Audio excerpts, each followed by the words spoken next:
محمد وآل محمد. بسم اللہ الرحمن الرحیم.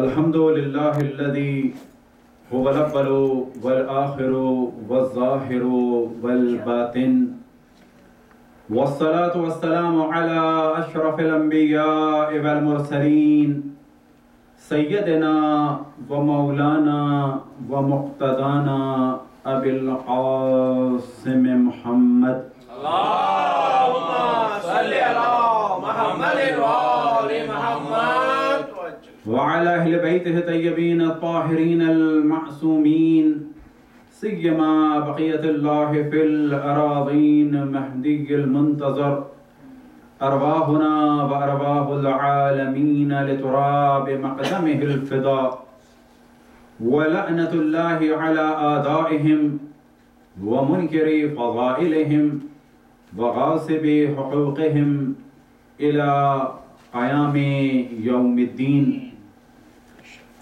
وقال اللہ تعالی وهو اصدق القائلین هو الذي بعث في الأميين رسولا منهم يتلو عليهم آياته ويزكيهم ويعلمهم الكتاب والحكمة وإن كانوا من قبل لفي ضلال مبين. وقال الإمام الحسين عليه الصلاة والسلام إني لم أخرج أشرا ولا بترا ولا مفسدا ولا ظالما إنما خرجت لطلب إصلاح في أمة جدي رسول الله أريد أن آمر بالمعروف وأنهى عن المنكر وأصير بسيرة جدي رسول الله وأبي علي بن أبي طالب صلى الله عليه وسلم. التماس سورہ فاتحہ کی تمام مومنین و مومنات کے لیے، تمام علماء کرام، مراجع الزام اور تمام شہداء ملت کے لیے، اور خصوصاً ان شہداء کے لیے کہ جو پاکستان میں ان چند دنوں میں اور خصوصاً پرسوں کوئٹہ میں مبدت محمد وآل محمد کے جرم میں قتل کیے گئے، اور ساتھ ہی وہ تمام شہداء جو ان چند صدیوں میں جرم مبدت قربہ میں قتل کیے گئے، ان سب کے درجات کی بلندی کے لیے رحم اللہ من قرأ الفاتحہ. بسم اللہ الرحمن الرحیم. الحمد للہ رب العالمین الرحمن الرحیم مالک یوم الدین إياك نعبد وإياك نستعين اهدنا الصراط المستقيم صراط الذين أنعمت عليهم غير المغضوب عليهم ولا الضالين. اللهم صل على محمد وآل محمد بر محمد آل محمد برنتر صلوات. اللہم صلی علی محمد وآل محمد. 2 دن سے گفتگو کا سلسلہ جاری ہے اور آج تیسری نشست ہے، اور اگر کل اللہ سبحانہ و تعالیٰ نے مزید مہلت دی اور توفیق عطا فرمائی تو آخری مجلس سے خطاب ہوگا. اور پہلی اور دوسری مجلس میں ایک خاص موضوع کی جانب توجہ دلائی،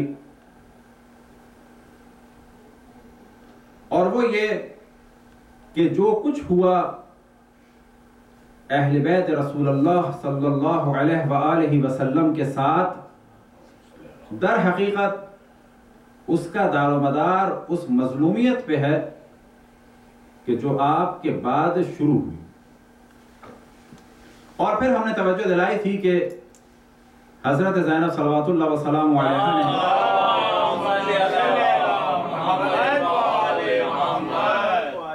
11 محرم کو ظہر کے بعد جب مقتل سے آپ گزری تو ایک جملہ آپ نے ارشاد فرمایا جس میں اثر امام حسین علیہ السلام کو آغوش میں لینے کے بعد یا دیکھنے کے بعد بے ابی انت من اسکرہ فی یوم الاثنان نحبا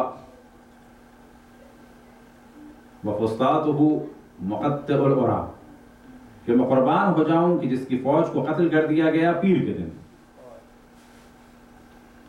اور ہم نے توجہ دلائی کہ بہت سارے حالات اور واقعات ایسے رونما ہوتے ہیں کہ جن کا دار و مدار یا جن کی اساس یا جن کے اسباب ملتے ہیں ماضی میں. جیسے واقعہ کربلا در حقیقت اس کی بنیاد پڑی تھی کہ جب اہل بیت سے اعلاناً بغض کا اظہار ہونے لگا،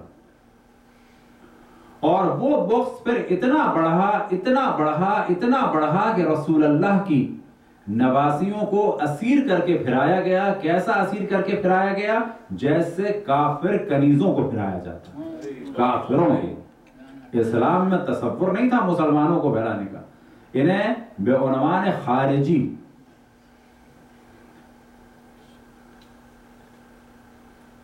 لیکن جو کچھ ہوا کربلا میں، اس کی بنیاد پڑی مدینے میں۔ جو کچھ ہوا 61 ہجری میں، اس کی بنیاد پڑی 11 ہجری میں۔ جو کچھ ہوا 10 محرم جمعے کے دن، اس کی بنیاد پڑی 28 صفر پیر کے دن۔ اور اسی چیز کو مد نظر رکھتے ہوئے حضرت آیت اللہ العظمیٰ سید مہدی بحر العلوم رضوان اللہ تعالی علیہ کہ جو کثرت سے محضر مبارک امام زمان علیہ السلام میں حاضر ہوتے تھے،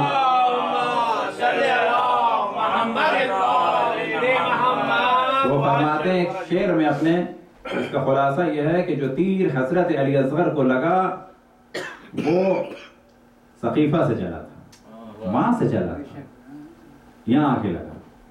تو مراد یہ نہیں ہے کہ وہاں سے چلا تھا تو 50 سال میں اڑتا ہوا آیا، مراد یہ ہے کہ اس تیر کی بنیاد وہاں رکھی گئی تھی۔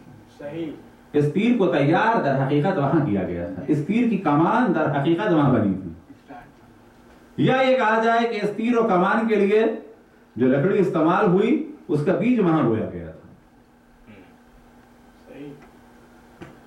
آج جو کچھ ہو رہا ہے دنیا بھر میں، اس کا دار و مدار بھی اسے بغض اہل بیت پر ہے۔ اس وقت کوئٹہ میں کتنے مومنین تو ایسے ہیں کہ جو انہی شہداء کے ساتھ عنقریب ملحق ہو جائیں گے۔ یہ نہ سمجھیں کہ جو زخمی ہیں یہ وہ ہیں کہ جو زندہ بچ جائیں گے، ان میں سے بعض ایسے ہیں کہ جو جیسے کل پرسوں 1-2 اور شہید ہوئے، اب ان میں سے پتہ نہیں کتنے اور شہید ہوں گے۔ تو فی الحال جو تعداد ہے تقریباً 90 کے قریب جنازے اس وقت وہاں پر ہیں، 87-88 کے قریب۔ ابھی کتنے بڑے نہیں معلوم، اور کب یہ دفن ہو یہ بھی نہیں معلوم۔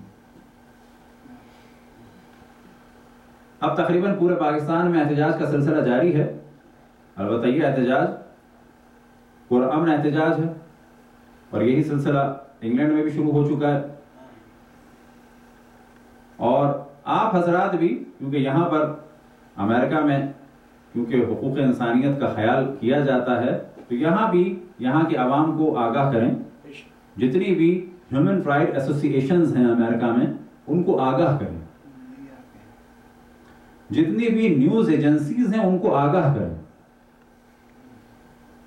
ایک بہت اہم کام کہ جس کی جانب ہم نے بہت توجہ دلائی، اور اگر اللہ نے توفیق دی تو انشاءاللہ اسے انجام کوئی نہیں دے گا تو خود ہی دے دیں گے ہم، کہ مومنین کو یہاں رہتے ہوئے چاہیے جتنی اس وقت ہیومن رائٹ ایسوسی ایشنز ہیں آپ سب بیٹھیں اور اس کے اوپر کام کریں، اور جب کوئی واقعہ ہو ان کو انفارم کریں، کیونکہ بعض دفعہ انفارمیشن نہیں پہنچ پاتی۔ مثال کے طور پہ جب برما میں بہت بڑے پیمانے پہ قتل عام ہوا تو ہمیں پتہ چل گیا، لیکن آج اگر گاؤں میں 2-4 لوگوں کو مارا جائے نہیں پتہ چلتا ہمیں۔ بالکل ایسے ہی بہت ساری اس وقت ہیومن رائٹ ایسوسی ایشنز ہیں، ان کو نہیں پتا۔ بہت سارے اس وقت نیوز چینلز ہیں، نیوز پیپرز ہیں، ان کو نہیں پتا۔ نیوز ایجنسیز ہیں، ان کو نہیں پتا۔ ان کو بار بار مطلع کرنا، توجہ دلانا ہمارا کام ہے۔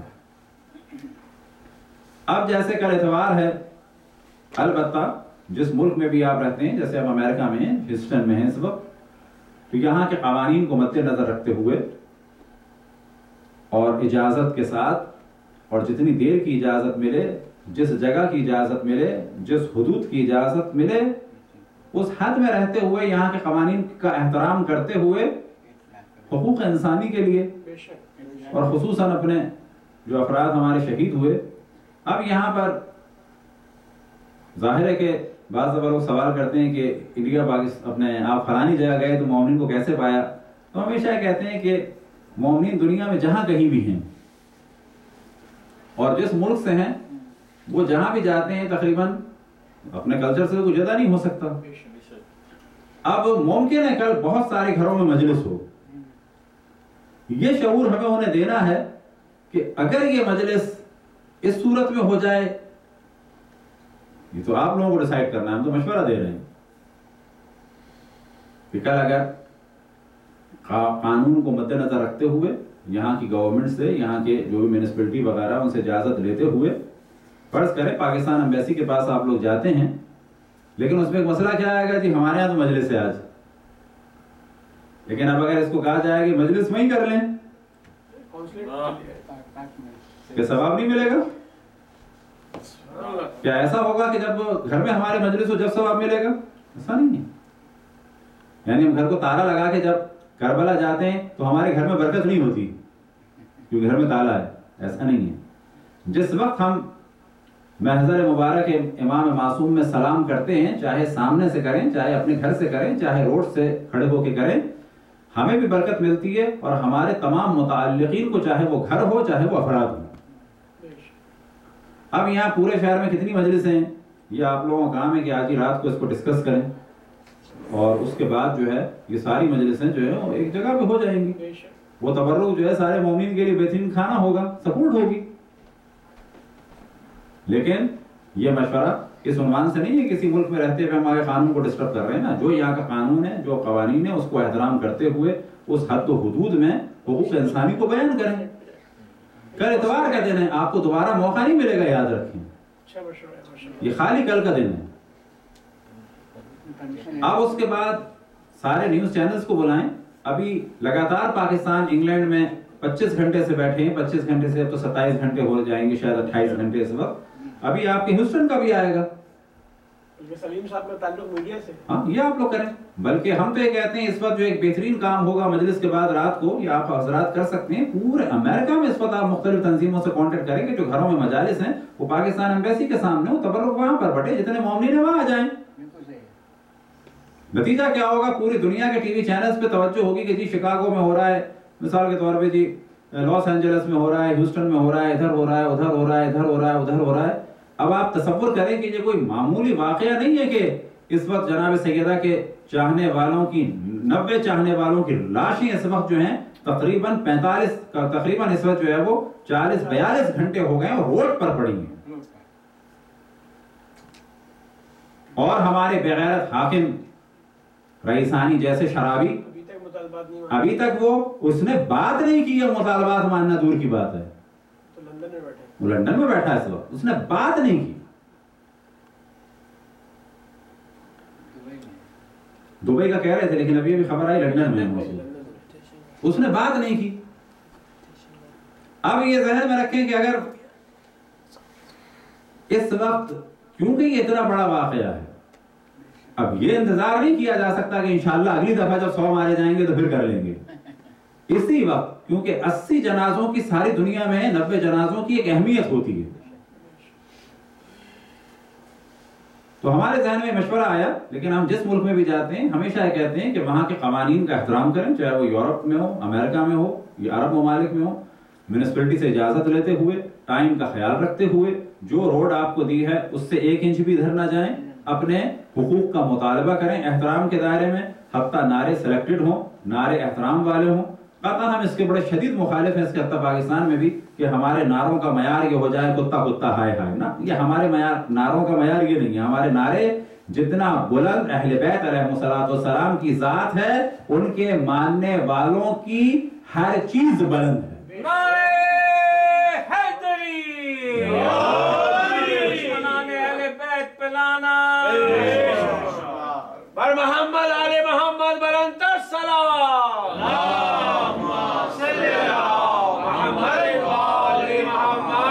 ہمارا ایک بڑا دوستانہ مشورہ ہے، برادرانہ مشورہ ہے کہ اسی رات سے آپ لوگ بیٹھیں، سارے مومنین سے فون پہ کانٹیکٹ کریں، سارے امام بارگاہ والے آپ لوگ کانٹیکٹ کریں، تو ممکن ہے کہ کل کا دن ساری دنیا کے مومنین کے لیے ایک بڑی برکت کا سبب ہو جائے آپ کی وجہ سے.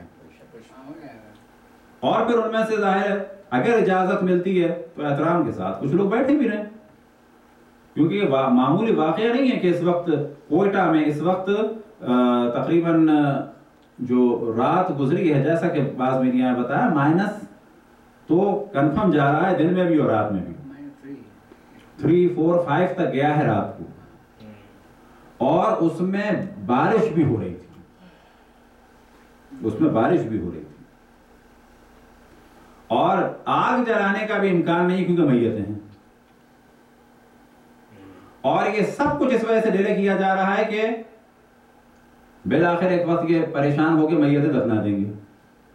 لیکن اللہ کا شکر ہے کہ اتنی سردی ہے کہ ایک جانب مومنین کے لیے بہت مشکل مرحلہ ہے یہ سردی کا, لیکن دوسری جانب میتوں کے حوالے سے, احتجاج کے حوالے سے یہ سردی بہترین چیز ہے. اب کراچی میں بھی 5 جگہ شروع ہو گئے ہیں احتجاج, مرکز میں بھی ہیں, نیشنل ہائی وے پہ بھی ہیں, سپر ہائی وے پہ بھی ہیں. حقیقت یہ ہے کہ یہ پورے ملک میں پھیلنے چاہیے, اور حقیقت یہ ہے کہ یہ جتنے بھی آئل ٹینکرز وغیرہ ہیں, ساری چیزیں, ان سب کو روکنا چاہیے تاکہ احساس ہو کہ بالآخر کیا ہو رہا ہے. اور رہ گیا مسئلہ جمہوریت وغیرہ, یہ سب بغیرتی کی باتیں, کوئی وہاں پر جمہوریت نہیں ہے. پاکستان میں جمہوریت کے معنی یہ ہیں کہ اس دفعہ کون سا غنڈہ آپ کو لوٹے گا, آپ اپنے آپ کو اور اپنے ملک کو لٹوانے کے لیے 2 غنڈوں میں سے ایک غنڈے کو سلیکٹ کریں. یہ کوئی جمہوریت نہیں ہے. ممکن ہے کہ بعد میں کہا جائے کہ شیعوں نے فوج کا مطالبہ کیا, وہ کوئٹہ میں کہتے ہیں, کہتے پورے پاکستان میں اس وقت ماشاءاللہ ہونا چاہیے. ابھی وہاں کون سا الیکشن ہے, الیکشن کا نظام صحیح ہونا چاہیے, ووٹنگ کی لسٹیں صحیح بننی چاہیے, پورے پاکستان میں حلقے بننے چاہیے, سارا کام کمپیوٹرائز ہونا چاہیے مختلف ممالک کے اور خصوصاً یو این او کے انڈر میں. تب جا کے بات ہونی چاہیے الیکشن کی, تب جا کے بات ہونی چاہیے جمہوریت کی, اور جن لوگوں نے پیسہ کھایا ہوا ان پر بین ہونا چاہیے الیکشن میں کھڑا ہونا. تو بہت سارے موضوعات ایسے ہیں کہ اس میں تھوڑا سا اگر کام کیا جائے, جیسے پھر ہم تکرار کریں کہ اسی مجلس کے بعد آپ لوگ تمام اپنے دوست احباب سے فون کریں, تمام امام بارگاہ والے جمع ہوں, اور کل کی جتنی بھی مجالس ہیں, صبح کی اور دوپہر کی اور شام کی اور رات کی, کوشش کریں کہ ایک جگہ پر ہو. لیکن پھر چوتھی دفعہ اس جانب توجہ دلائیں, جس ملک میں بھی رہتے ہیں وہاں کے قانون کو ڈسٹرب نہ کریں, اور اجازت کے ساتھ حد و حدود میں رہتے ہوئے. اگر وہ اجازت دیتے ہیں کہ آپ لوگ بیٹھنا چاہتے ہیں تو بیٹھیں, تو آپ بھی بیٹھیں تاکہ پتہ چلے کہ اس وقت دنیا میں بیٹھ رہے ہیں لوگ. اب انگلینڈ کے بعد ممکن ہے کہ کسی اور شہر بیٹھیں, اور ممکن ہے کہ یہ سلسلہ ہو جائے دنیا کے 40-50 شہروں میں. اب اس میں کوئی بھی لگی لپٹی بات نہیں ہے. ممکن ہے کہ بعد میں ہمیں کہے کہ جی یورپ یا امریکہ کی طرفداری کر رہے ہیں, اس میں شک نہیں ہے کہ ان ممالک میں انسانیت ہے. اب وہ بعض دفعہ پالیسیز جو ایکسٹرنل پالیسیز ہیں ان کے اندر پرابلم ہوتے ہیں, وہ الگ موضوعات ہیں, لیکن پبلک یہاں کی بلا شک ان جاہل قسم کے عربوں سے بہتر ہے. پبلک کی بات ہو رہی ہے, پالیسیز کی بات نہیں ہو رہی ہے. اس وقت ہم جو خارجہ پالیسیز ہیں ممالک کی, یورپ امریکہ کی, اس پہ ڈسکس نہیں کر رہے. پبلک یہاں کی اچھی پبلک ہے, دکھ و درد کو سمجھنے والی پبلک ہے. اور حقیقت یہ ہے کہ بعض لوگ کہتے ہیں جی آپ تعریف کر رہے ہیں, لیکن ہم کر رہے ہیں تعریف. جو واقعہ یہاں پر ہوا ٹوئن ٹاور کا, یہ کسی مسلمان ممالک میں ہوتا تو نسلوں کی نسلیں ذبح کر دیتے. کسی مسلمان ممالک میں اگر عیسائی یا یہودی یا بودھسٹ یا کوئی کر دیتا تو یاد رکھیں کہ ایک گورا نہ بچتا, ایک نہ بچتا. جب یہ باتیں بعض دفعہ کرتے ہوئے کہتے ہیں تعریف کر رہے ہیں, ہاں اچھی بات کی تعریف کر رہے ہیں, ہم ٹالرنس ہے, اچھی بات کی تعریف کر رہے ہیں. یعنی آپ یہ بتائیں کہ اگر کوئی شیعہ گرا دیتا سعودی عرب میں ٹوئن ٹاور تو ایک شیعہ باقی بچتا, یا اگر ہندو گرا دیتا پاکستان میں کچھ تو ایک ہندو مندر باقی بچتا. لیکن اتنے بڑے ملک میں کہ جہاں پر اتنی بڑی بلڈنگیں گر گئیں, اتنے لوگ اس میں مارے گئے, کتنے مسلمانوں کو اٹیک ہوا. مسلمانوں کے چکر میں تو سکھوں بھی ہو گیا. تو یہ ایک تعریف کی بات ہے. ہم مسلمانوں میں بعض دفعہ ایک بہت بڑا پرابلم ہے کہ موضوعات کو ملا دیتے ہیں. موضوعات کو ملانے سے کیا مراد, اگر ہم نماز پڑھتے ہیں, ہمارا عقیدہ اچھا ہے, تو اس کے معنی یہ نہیں ہے کہ جو ہم گناہ کر رہے ہیں وہ بھی اچھے ہیں. اور اگر کوئی عیسائی ہے, کوئی یورپ امریکہ کا ہے, وہ کتا جو ہے اس کو پیار کر رہا ہے, تو وہ کام غلط ہے, تو اس کے سارے کام کو غلط کیوں سمجھتے ہیں. الگ الگ چیپٹرز کو رکھیں کیونکہ ان کے اگر فیملی کا پرابلم ہے یہ الگ موضوع ہے، ان کے اگر شادیوں کا پرابلم ہے الگ موضوع ہے، ان کے اگر ڈائیورس زیادہ ہیں یہ الگ موضوع ہے، ان کا پولیٹیکل موضوع ایک الگ چیپٹر میں ہے، ان کا ریلیجس موضوع ایک الگ چیپٹر میں ہے، لیکن جو اچھی چیزیں اس کو بری چیزوں میں کیوں خلط مت کرتے ہیں ہم لوگ؟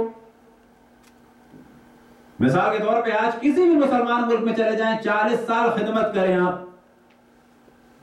یہ بات ممکن ہے کوئی سنے تو اس کے بعد کہے گا کہ جی یہ ہم اسلام جو ہے نا اسلام کے خلاف نہیں ہے، مسلمان ممالک الگ موضوع ہے، اسلام الگ موضوع ہے۔ بے شک سبحان اللہ کیا کہنے، واہ واہ واہ، بے شک۔ کسی مسلمان ممالک میں چلے جائیں 40 سال خدمت کریں، آپ کا ایک مہرہ ہل تو جائے آپ کو نکال دیں گے فوراً، بے شک سبحان اللہ مہرہ ہلا آپ کو نکالا، 40 سال آپ نے خدمت کی، کچھ نہیں ہے اگینسٹ میں، 40 سال آپ نے خدمت کی، گھر پیسے بھیجتے رہے، فرض کریں جی گھر پورا آپ کا ختم ہو گیا، ڈوب گیا، کراچی پاکستان میں زلزلہ آیا، سندھ میں سیلاب آیا، سب کچھ ختم ہو گیا، اب جب آپ اس ملک سے نکلیں گے آپ کے پاس کچھ نہیں ہے۔ لیکن واقعی یورپ امریکہ میں ایسا ہے کیا؟ ایسا ہے کہ جب آپ 40 سال خدمت کریں تو یہاں سے آپ کو جانا ہوگا؟ جو اچھی بات ہے اس کو اپریشیٹ کرنا چاہیے۔ یہی ہمارا طریقہ ہے اسلام کا، اور خصوصاً یہی طریقہ ہے کس کا؟ تمام انبیاء کا، کیونکہ اسلام حضرت آدم سے حضرت خاتم تک ہے، اور خصوصاً یہ طریقہ ہے پیغمبر اسلام حضرت محمد مصطفیٰ صلی اللہ علیہ وسلم کا،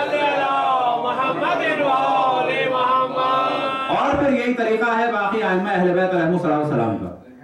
بعض روایتیں ملتی ہیں کہ رسول اللہ صلی اللہ علیہ وسلم نے احترام کیا کس کا؟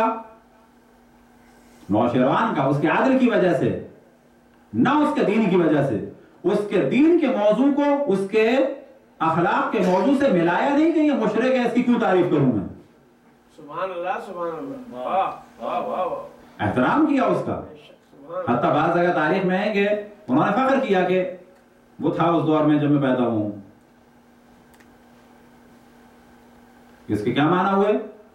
نوشیروان کے عقائد کی تعریف کر رہے تھے نا، اس کے اخلاق کی، کہ جس میں کہ اہم چیز تھی سخاوت۔ انہوں نے اس کے کافرانہ نظریات کو اور اس کے اخلاق کو خلط ملط نہیں کیا کہ کیونکہ اس کا عقیدہ صحیح نہیں ہے تو اس کا اخلاق بھی صحیح نہیں ہے، گوگے صحیح ہے۔ سبحان اللہ سبحان اللہ، بے شک بے شک، یہ بات نہیں ہے۔ یہ ایک دفعہ سوال ہوا مولا امیر المومنین علیہ السلام سے،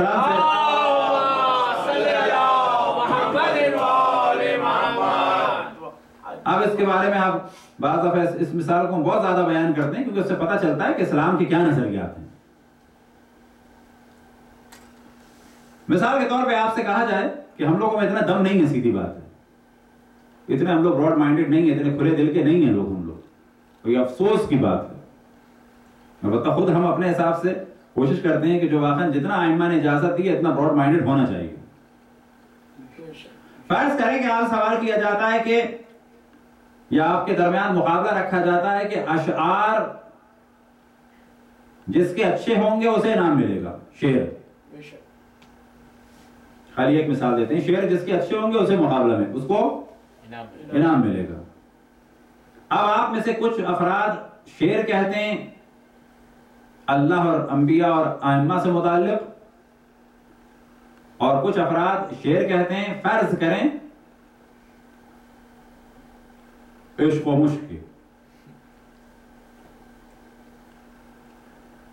اب جب ججز کو بٹھایا جائے اور سوال کیا جائے کہ ان میں سے بہترین شعر کس کا ہے تو انعام اسے دینا چاہیے جس نے اللہ رسول کے بارے میں کہا ہے؟ نہ، انعام اس کو ملے گا کیونکہ آپ نے مقابلے میں کیا کہا تھا؟ اگر آپ نے مقابلے میں کہا تھا موضوع شعر پہ انعام ہے تو پھر اللہ کے بارے میں جس نے اشعار کہیں اس کو آپ فرض دیں، لیکن آپ نے مقابلہ کس کا رکھا ہے؟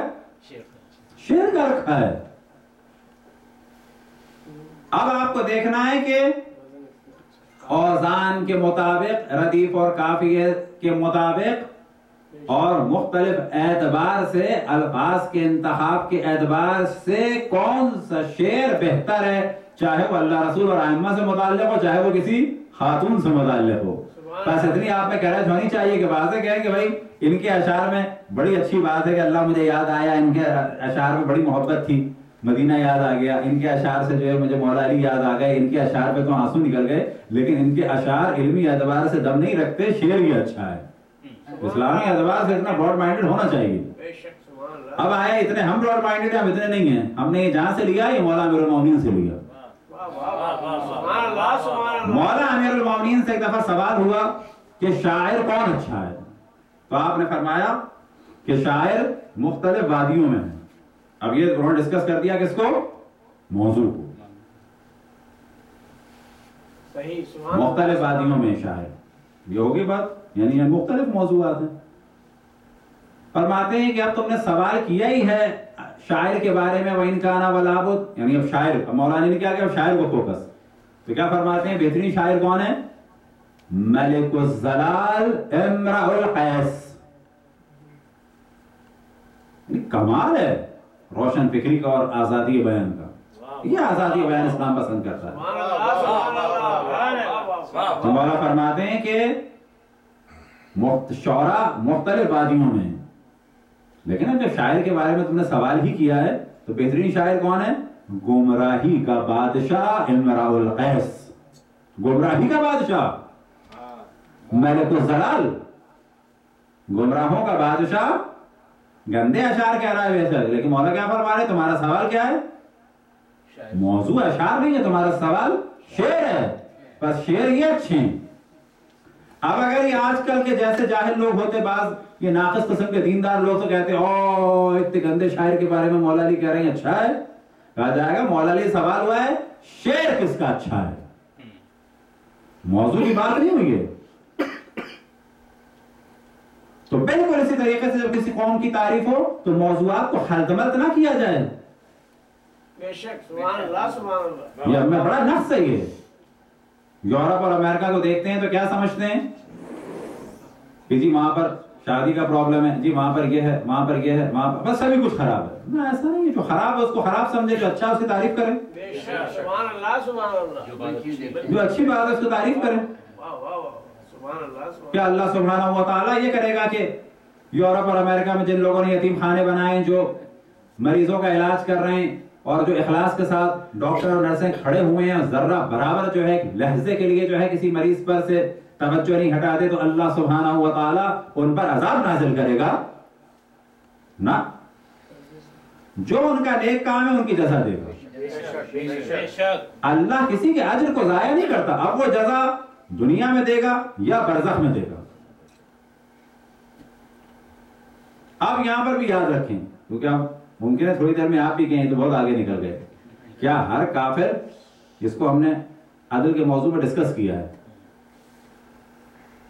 یعنی واقعا ہر کافر جہنم میں جائے گا؟ ہر کافر کو اللہ جو اٹھا کے، یعنی ایک وہ کافر کے جو رسول اللہ صلی اللہ علیہ وآلہ وسلم